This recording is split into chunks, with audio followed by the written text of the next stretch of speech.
You may have seen articles lately mentioning that people are naming their babies after Pokémon. Is there any truth to this? Does it make sense?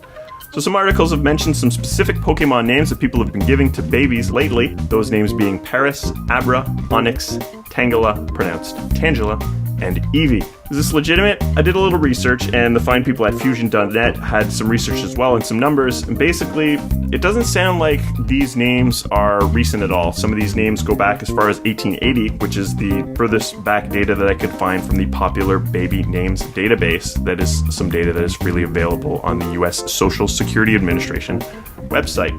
Further to that, there were some other names from newer Pokemon games that a lot of people have given to their children.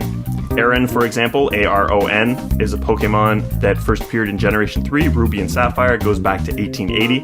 Roselia, a rose-based Pokemon, appeared in those same games, and that name goes back to about 1908, and it appears about a dozen times for certain years in girls. And Durant, a metallic ant, first appearing in Generation 5, Pokemon Black and White, is a name which appears somewhat infrequently, going back to 1914.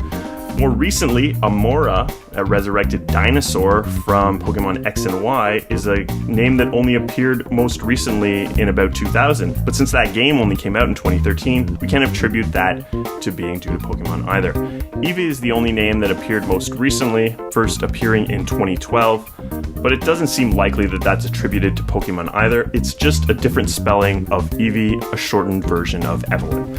So don't believe everything you hear. People aren't really naming their babies after Pokemon. If they are, it's not making a dent in the data, as this trend goes back quite a while.